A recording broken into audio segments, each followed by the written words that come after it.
Hello, everyone. Welcome back. I'm Lionel. That is Christian Blondin.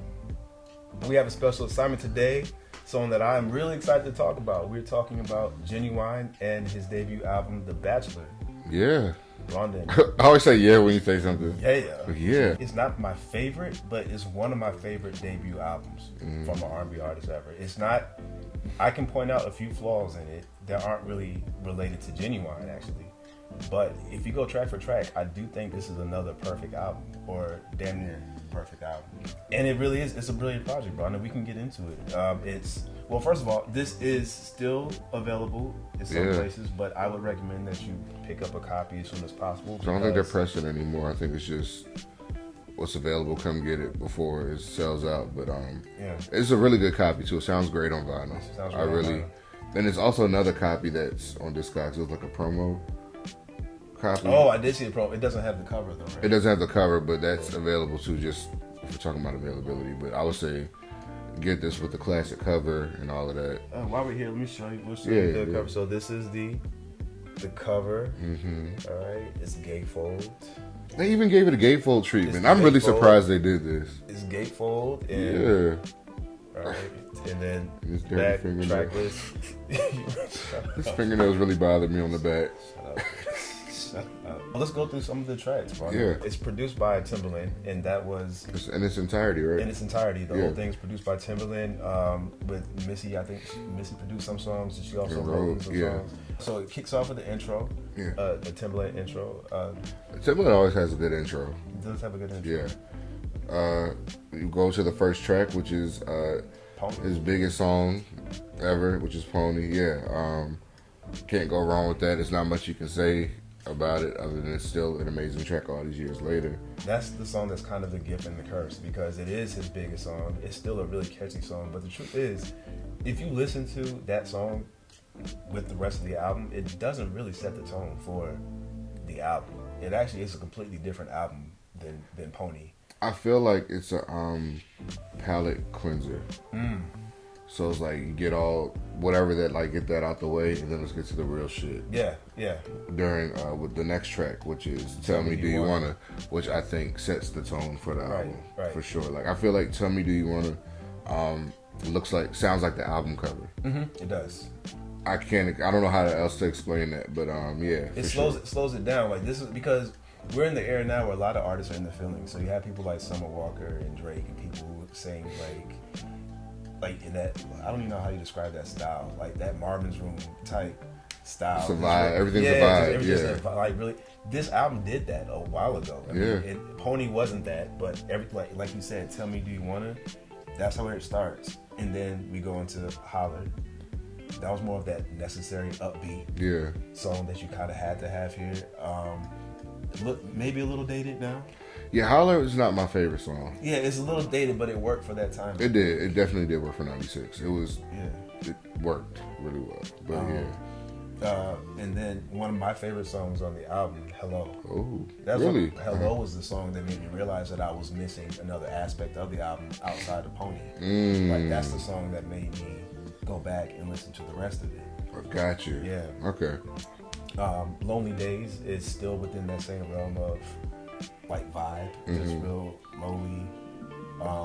This album is very moody. It is a moody album, but the thing is though, Ginuwine sounds so good on every single song. You can't really say it sounds. It's not boring. It's not boring. His voice is very much alive. I don't know how else to explain that, but he's very present. He's a passionate singer. He's always been a passionate singer, and I think that's one of my favorite aspects. I think he has a really good voice. His voice is very unique. I don't think people give him credit for actually being a good vocalist across the board, and he really is. I think his voice is maybe an acquired taste to some, but I think I've heard some people say his voice is annoying or whiny or things like that, but to me, I think he has a very strong I've never heard anyone say that, but I guess I get why someone would. Yeah, I've heard some people say it's whiny, but to me, again, I don't get that. I get a very passionate, good vocalist. Yeah. And I don't think he gets credit for not even just being a great, artist or whatever, making good music, but he can actually sing really well. Always has, and he's preserved his voice too over the years too. Yes.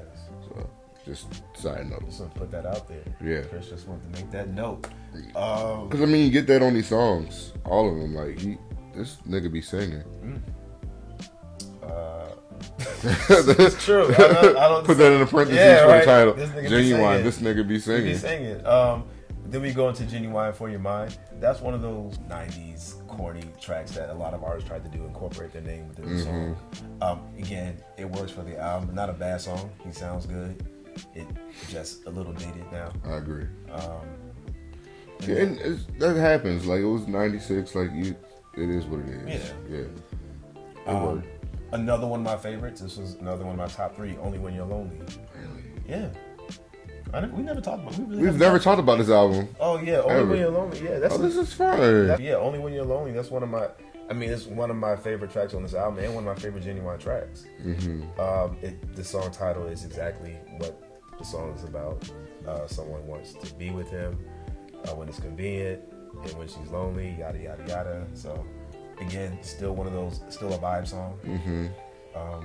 Can we talk about how these songs go into each other really well? Yeah, go too? for it. No, like, I mean, because what you guys may not know or see is a lot of interludes in between, but the album flows really well. Yeah, there are more interludes on this album than I'm used to seeing for really any debut album, even for the 90s when people were included. But it told a story. Like, it really gave a sense of who he was. It told this, I don't want to say it like a cohesive story, but it created this vibe.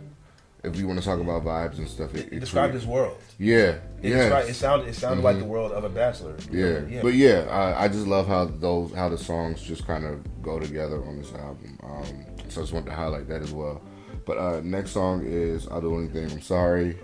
That was a single, right? That was a single. That was the one. I think Missy wrote that one. Okay. I think Missy wrote. I think you can hear her on the background. Yeah, Missy wrote that one. And she's doing background vocals on that one. But yeah, that was a second single.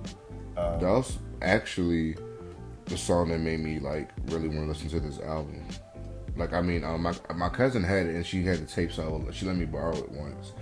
I was like, oh shit, like, because I only knew him for Pony, and that was the first time I heard it. But I don't think I actually listened to it more until I got older. But when I had the tape, I remember that being like the song I would rewind over and over again.